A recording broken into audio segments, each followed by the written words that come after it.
Welcome to Digital PR Explained. I'm your host, Britt Klontz.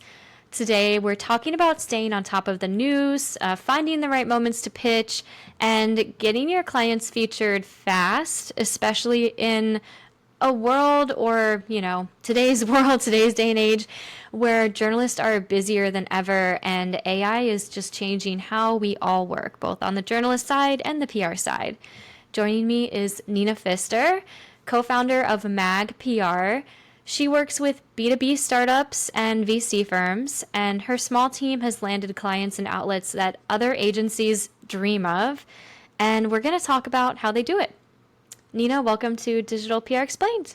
Thank you so much, Britt. Happy to be here. I want to dive right in. How do you keep up with the news in a way that actually helps you pitch smarter? Yeah, thanks so much. So the first thing this is, by the way, a semi-newer process. I think everyone in our industry understands the importance of news scanning. It's something you learn as soon as you step foot into an agency role. Is the most important thing is to have a pulse on what's happening in your clients' respective markets. That can be really overwhelming. It was way more overwhelming before AI came to fruition. So for us right now, we've come up with a kind of new and cool, I think, process for not necessarily the news scanning piece, but the response piece. So happy to jump into that process, sort of soup to nuts, that will hopefully help others implement, a similar methodology to feel like you can really wrap your arms around the trending news cycle.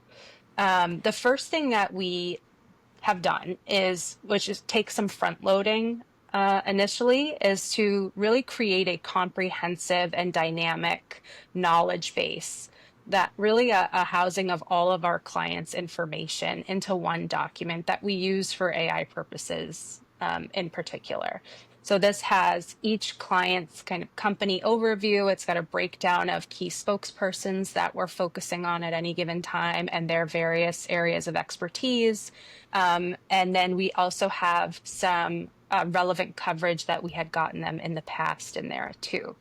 So we keep this database clean. Obviously, it's changing in terms of clients that might need some more love or have a more expanded scope of work, et cetera. So we have this process in place to keep a database of our client information to start.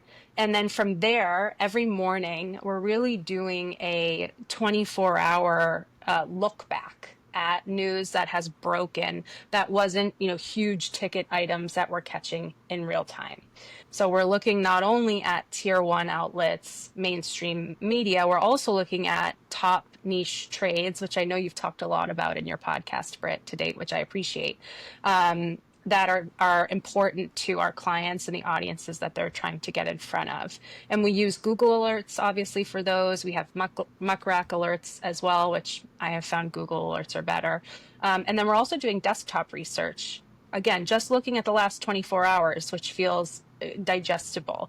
And then we're grabbing the stories that we think are the most relevant to our client base, and we're feeding those along with the database that we now have kind of living and breathing in our AI platform. We're then feeding those last 24-hour digest of stories with specialized prompts so that we are essentially matching our clients to the trending news items, and AI is helping us create a baseline. I want to make sure that I'm saying it's not creating the final pitches for us, but it's basically spitting out foundational angles that are oftentimes wrapping client sources into one email to one journalist. So we're offering up multiple sources at once versus sort of the one-off outreach that you see agencies do quite a bit. So it's getting very strategic about who is the Rolodex of expert sources that we're bringing to media, and who are the journalists that are writing about their various focus areas, so that we can really play a matching game and try and get in front of them in real time. That's so smart. I am also impressed by your organization, number one. Thank you. And I have a question too about And maybe I'm getting ahead of myself, but is this also tying into what you coin as the show me that you know me approach? And I hope I said that right. Yes. But Yes, you did say um, it right. Yes, it I love does. that. It's connecting the dots instead of forcing it. And also, another question that I had was you said that the emails that are drafted by AI, and then, of course, your team or you go in there and make it sound more human, make sure everything's correct. The sources, though, are they sources across like different clients, or are they sources that are within that same client that you're representing? So multiple spokespersons for that one client. Those are both great questions. So I'll start with the show me you know me piece. My background is not only in PR, but also in sales. And the show me, I remember, I forget his name to be honest, which stinks because I wish I could give him credit for the coined term show me you know me. But he came in from a sales perspective and said, if you want to get prospects in your funnel, you need to build relationships. And by doing that, you need to show prospects that you respect them enough to do your homework on who they are and what they need. The same thing it applies to PR, especially right now. Journalists are so overwhelmed. There is actually, this was a muckrack statistic. I think it's 6 to 1, and it's probably exploded in the last couple of years since that report was done, where we far outweigh the amount of journalists that are writing stories for our clients and for the public. So they're inundated, and you see it all over LinkedIn, on X. At least you used to see it a lot more on Twitter back in the day. But they're tired and drained by the constant spammy pitches. And so if we can take time to do our research and show journalists that, again, we respect them enough to do our homework, that really helps at least get a foot in the door, even if it's a briefing on background to start. That's a win, right? That's building a great new relationship, not only for your client, but also for you as a PR representative. And so the way that we do that is we're mentioning the article in our email response. So this is where sort of the reactive pitching comes to play, because we are responding to an article that they've just written in the last 24 hours. And we're saying, hey, this was a really great piece. And we usually have some sort of hot take that we're putting on the table, or we're agreeing and saying, for future reporting, here are some sources that might be beneficial for you as you're, getting new stories together.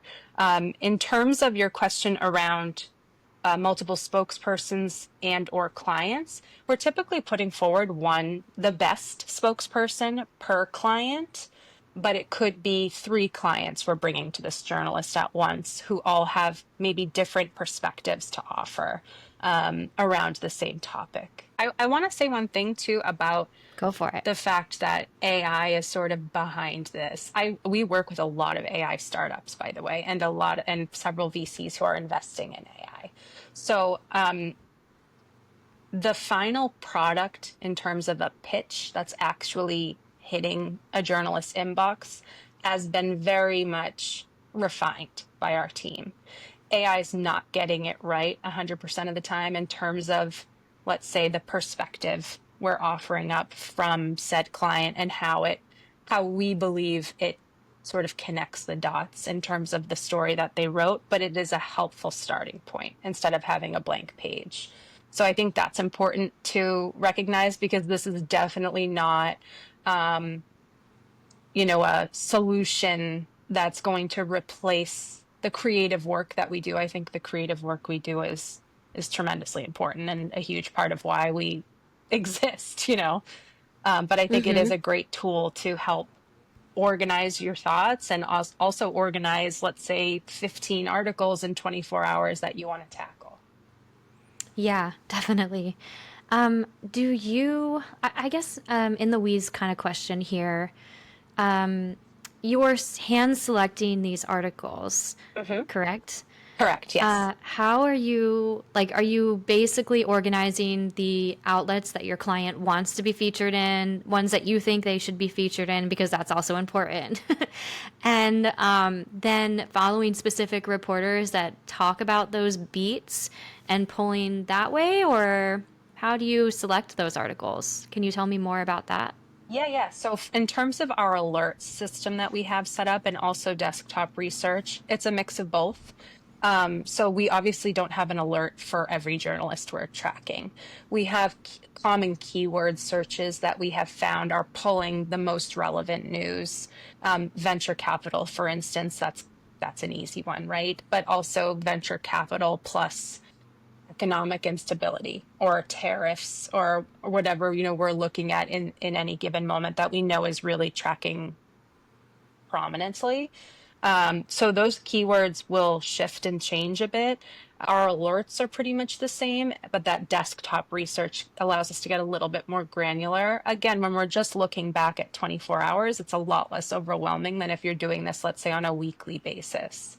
So while it sounds tedious, it's, maybe 45 minutes to an hour of work each morning versus a 5-hour project on a Friday. Um, and I think that the timeliness of it also shows that we're really on top of these journalists as well and what they're producing. And so I think that helps us sort of earn more clout with them as well.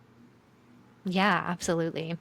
And one more question until we move on to the next topic. What chat or yeah AI tool are you using? Is it ChatGPT, Claude? Yeah, so I am using Claude, and my other two colleagues prefer ChatGPT. So Okay. we're all using the ones we like the most. It's so funny how everyone has a different preference, huh? Yeah. Okay, great. So why don't we move on to the case study that you shared? Yeah. The CNBC story and how you pitched Hayden Field. Yes. Hayden Field. So she's an AI journalist for CNBC. CNBC has been a hard get for us, to be honest. And we have a VC client, Sierra Ventures, that we've been working with for several years, and we have always known that CNBC has been a top target for them. We've gotten them in basically every other top target, so that's why this was a really exciting one that came out of Yeah. this process again that we've just been recently implementing in the last 12 months or so. So we had pitched Hayden Field on a previous article that was tied to enterprise AI that she had written about. She got back to us within the day, requesting to speak to one of the managing partners at Sierra regarding an IPO that she was covering, and wanted him to weigh in on what this IPO means for AI investments more broadly. So it was a perfect topic. We got a great briefing set up. She was an absolute gem to work with. And she turned around coverage within just a few business days. So that was really exciting to see, all of this hard work kind of really manifesting in tier one coverage. And obviously our client was thrilled. So that was great. I want to ask you more questions, but I also know you have another case study to share. And I think it says a lot about how relationship building pays off. Yeah. And that's your story about what happened with PitchBook. Do you want to go into that? And maybe I'll go back to the CNBC story as well with some questions too. Yeah, sure. So with PitchBook, they live and breathe the investment landscape. So whether that's startup funding news or the VCs powering it, that's a top target for most of our clients across the board. So we are constantly, not in an annoying way, but again, using this same tactic, trickling our clients as sources for several of the journalists there. They have a great roster of writers. All of them have varying beats and kind of areas within the investment landscape that they focus on. They obviously do research at PitchBook as well. So Michael Bodley, and I apologize, his last name might be Bodley, so sorry if I mispronounced, but he is I think actually a newer journalist to PitchBook. I know we hadn't worked with him in the past, but he came on our radar. We started using this show me you know me tactic, and he responded for another client of ours called Silicon Foundry. They are an innovation advisory firm, so actually a little bit different than the traditional clients we've taken on, but they're one of our longest standing clients, and we love working with them. They have several partners internally who can speak to the broader investment landscape. They have very deep expertise and are awesome kind of quote unquote vendor neutral sources that we can bring to the table. So long story short, he had responded, was looking to speak with their CEO. We were able to, he was on deadline. We were able to turn around expert commentary over email for him that he was really grateful for in the moment. And again, that was a quick win. I think that story was published within 48 hours. And so, Wow. around the table, everybody was very happy. And I think the cool thing that came out of this, or the best part of it for us as a firm, is my business partner Lauren Gill, who drove this effort. She has a call with Michael, I think this afternoon, to run through our whole Rolodex of clients, and that was his request. So he wanted, a Nice. sit down. He really appreciated our approach, and he said, "Let's just lay everybody on the table so that I know who you have in your pocket that I can call on you for moving forward." And so anytime we can have these sit downs with journalists and say, "We know what you're covering, what's coming down the pike. These are the folks that we think might be helpful for you for future reporting," that's a great win for us. And having those relationships is critical. I've seen a lot on LinkedIn actually around this pushing aside of media relations, and how it really just comes down to a good pitch. And I wholeheartedly agree that you have to have a great pitch for a story to land. But I also personally still believe in the relationship building piece. So it's been interesting to see how the conversation has shifted a lot from other, industry leaders in our space who are posting quite a bit about this topic. So I just thought that was worth sharing. Oh, yeah. Same page. I agree. I think people misinterpret what relationship means. You know what I'm saying? And to me, just based off of what you're sharing with me, and also based off of my own experience working with journalists on a consistent basis, what goes a long way is being reliable Yeah. and being that person that they can depend on to be able to like come back with an answer. Maybe it's a no. Maybe you're not available at that time and you're on vacation. That's okay. But if you can even go like the extra mile or take that extra step to reach out to your broader network and see who might be available, that's gold for them. And when you're able to also, like you did in both of these examples, respond back to them, back to the journalist in a timely manner, and then answer the questions that they share with you within 24 hours. Yeah. Like, that's huge for the journalist. It sounds like, especially in your world, they're working under very tight deadlines and they need to publish something ASAP when something is trending or an IPO has happened, for Right. example. Yeah, So I exactly. think that goes a long way. I agree. I think there's this, so the context that I've been seeing this conversation happen on LinkedIn in particular is, you're trying to land new business, for instance, and a prospect or prospective client is asking you, who do you have relationships with? And so I understand, like, no doubt we have jumped into, let's say, vertical industry where we don't have this lengthy Rolodex of journalists in our pocket necessarily, but we're very confident that we can get there. Um, I understand that pushback.